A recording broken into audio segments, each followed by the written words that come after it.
The year was 1865, and Dust Creek wore the summer sun like a curse. The air shimmered above the dirt road, and the heat clung to every man and beast like a second skin. Wooden storefronts sagged in the glare, their peeling paint the color of old bone. The wind carried dust and the faint metallic tang of blood from the butcher's block. It was the kind of day when tempers burned short and the law felt like a rumor no one had seen in years. In the center of the street, where the dirt baked hard as brick, she stood. Ahyoka kept her chin lowered, dark hair spilling forward to hide her face. The manacles on her wrists caught the light with a dull glint, their iron edges biting into skin rubbed raw. Her bare feet shifted on the hot ground, toes curling against the pane. Around her, a half-circle of men gathered, their voices low and coarse, the words as sharp as the spurs on their boots. They looked at her not as a person, but as a prize, something to be traded, bargained for, or destroyed. On the porch of the saloon, Clayton Briggs leaned back in a chair, a toothpick rolling between his teeth.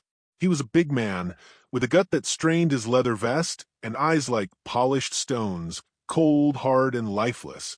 His boots were polished, his spurs silver, but the dust never clung to him long. Men like Clayton didn't just survive the frontier. They bent it to their will. Beside him, two ranch hands lounged with rifles resting casual across their knees. "She's payment," Clayton said, loud enough for the street to hear. "Debt's a debt. Don't matter if it's coin or flesh." There was a ripple of laughter from the crowd.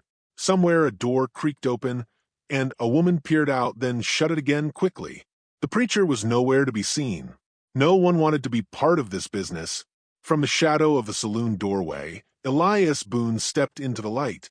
The sun caught the brim of his hat first, then his face, lined and weathered, a map of years spent under hard skies. He walked with the slow, measured stride of a man who had learned not to waste motion, his boots whispering in the dust. A revolver rested at his hip, not for show, but as natural a part of him as the hand that would draw it. His eyes found the woman, and something in them changed, a flicker, brief but real, breaking through the stoic mask. "What's she done?"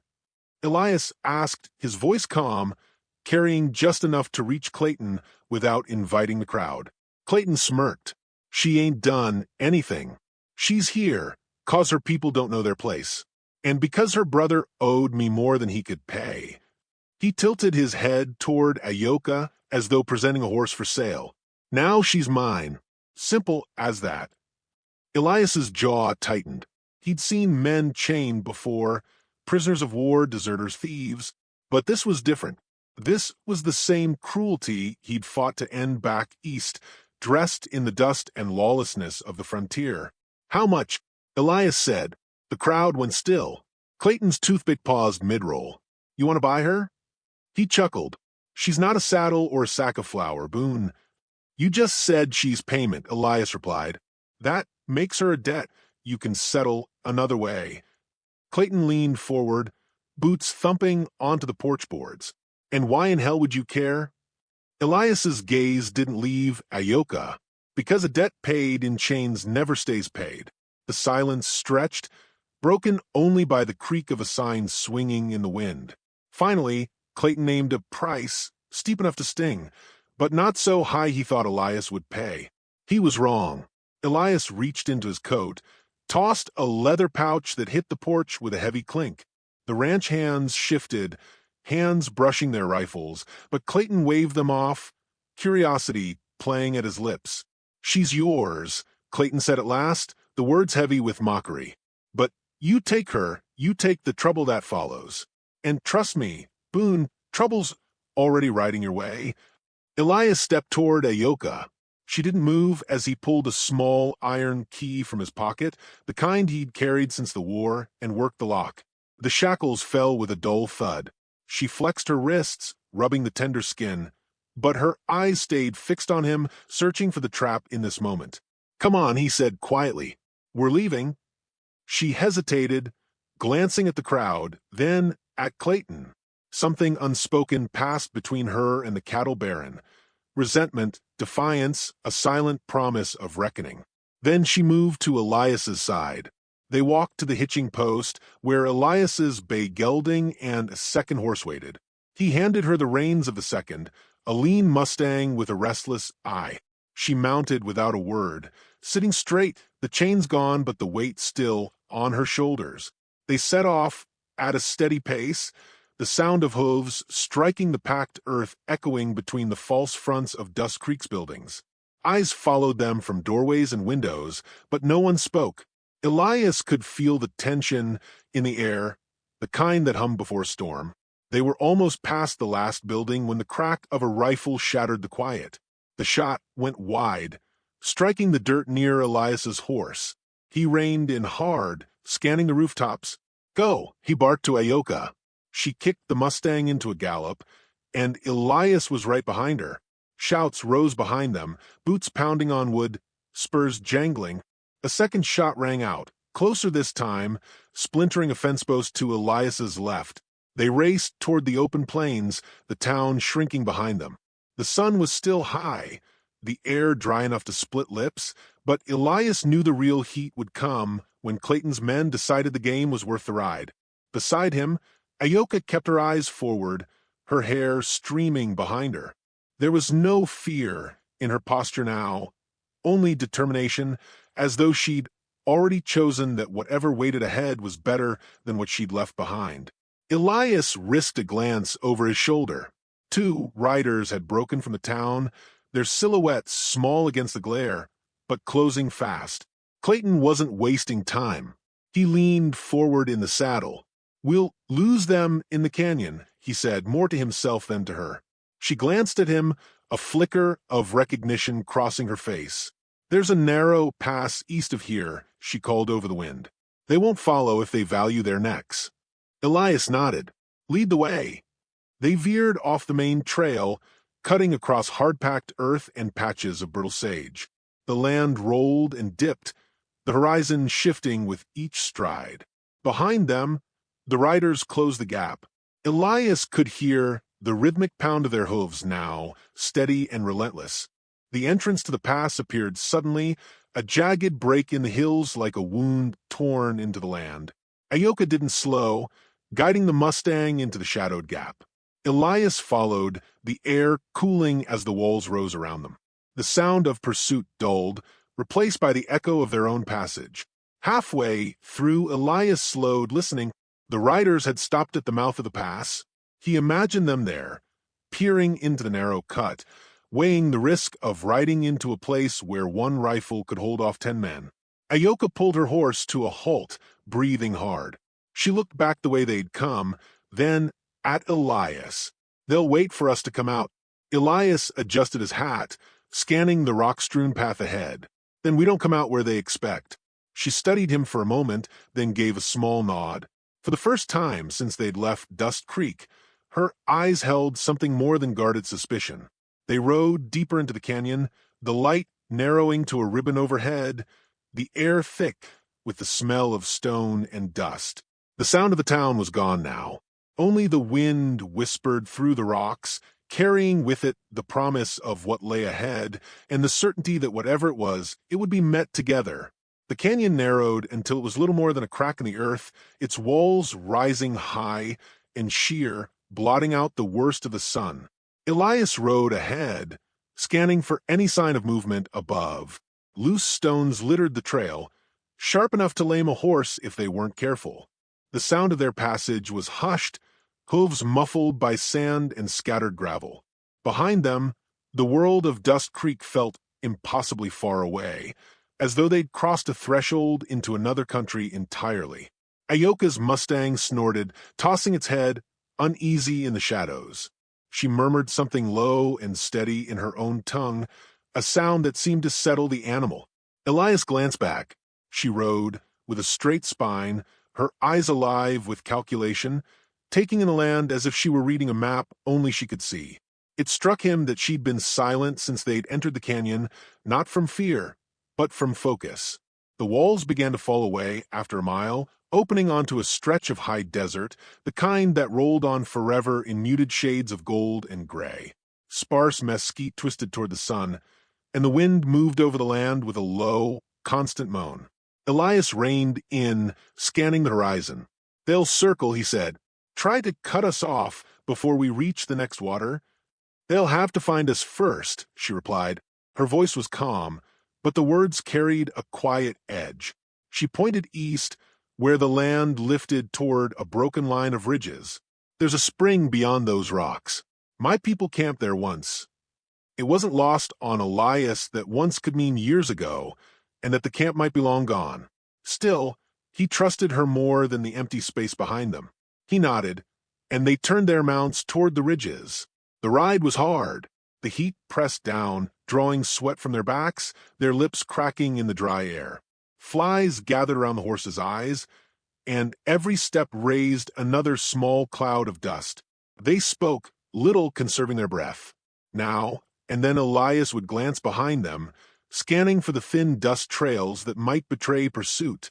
Once far in the distance, he thought he saw movement, a flash of light off metal, but when he looked again, the horizon was empty. By the time the ridges loomed large, the sun was angling toward the west. Shadows stretched long across the desert floor. Ahyoka led them through a narrow defile between two great boulders, the ground here littered with dry bones, antelope perhaps, or deer, picked clean by time and scavengers. Beyond the defile, the spring appeared, a small pool fed by a thin trickle from the rocks above. Green grass grew in a ragged ring around it, a sharp contrast to the barren land they'd crossed. Elias swung down from his horse, letting it drink deep. Ahyoka did the same, then knelt by the water, cupping her hands and drinking in slow, measured swallows. She splashed her face, and for a moment she seemed younger, the hard edge in her eyes softened by the relief of water. They built a small fire from dry mesquite branches, its smoke curling thin into the evening sky. Elias roasted a strip of salt pork from his saddlebags, passing half to her. She accepted it without looking at him, eating slowly. "You're not like the others," she said at last, her gaze fixed on the flames. Elias raised an eyebrow. "Others? Men who take what they want. Men who think a chain makes them strong." "I've seen chains," Elias said quietly. "I've worn them in a way. The war had plenty for everyone. Sometimes they were iron. Sometimes they were just orders you couldn't break."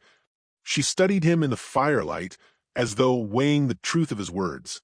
"And now, I do what I can live with," he said, poking at the fire, "which doesn't include leaving you in Dust Creek." For a long moment, they sat in silence, the desert night settling around them. The air cooled quickly, carrying the scent of sage and distant rain. Somewhere in the darkness, a coyote yipped, joined by another, then another, until the sound seemed to circle them. When the moon rose, pale and sharp, Elias took first watch.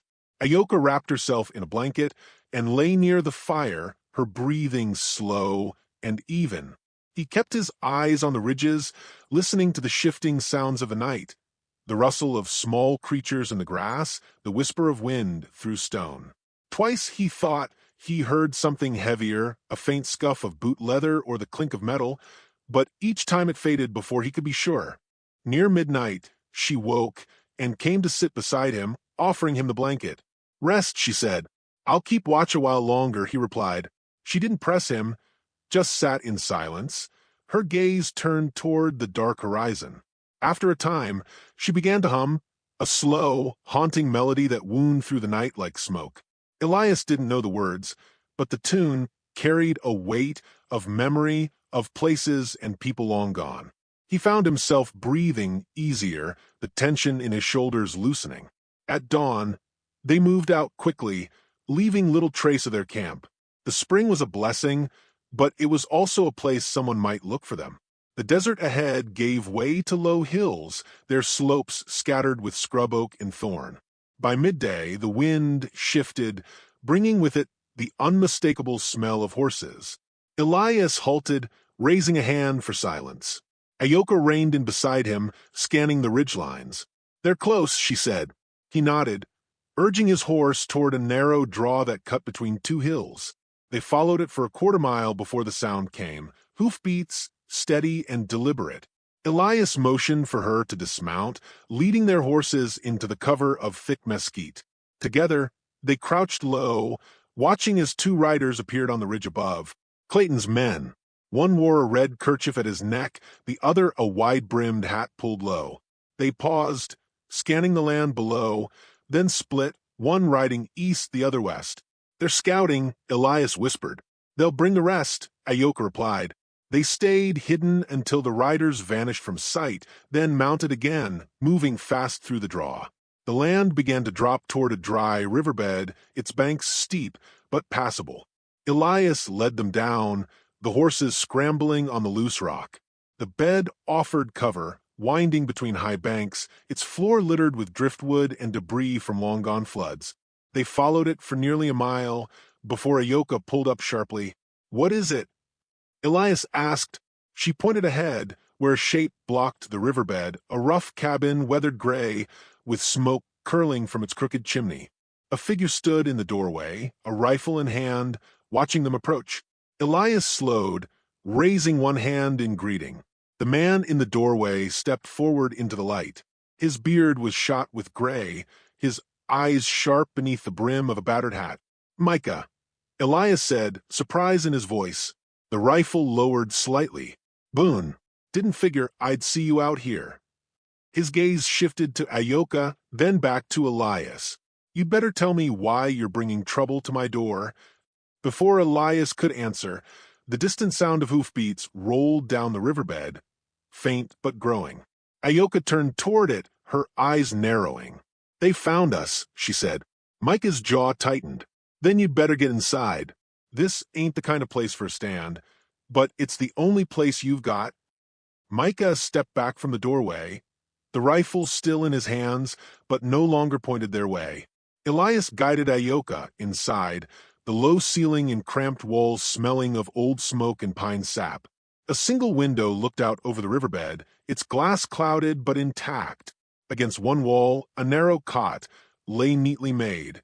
Against another, shelves held jars of dried beans, strips of smoked meat, and the scattered tools of a trapper's life. "You brought a trail of hornets with you," Micah said, his voice a low growl. He set the rifle on the table, eyes narrowing at Ahyoka. "That the girl Clayton's been barking about?" "She's not his," Elias said flatly. Micah studied him for a long moment. "Then you've made yourself a powerful enemy. Clayton don't let go of things he thinks are his." "Clayton's wrong," Elias replied. "And if he comes here, I mean to show him that." The sound of hoofbeats began to grow, faint but certain, rolling down the dry riverbed like the approach of distant thunder. Ahyoka moved to the window, peering through the streaked glass. "4 of them," she said. "Maybe more behind." Micah fetched a second rifle from the wall, thrusting it toward Elias. "I never had much love for Clayton, but if we stand together."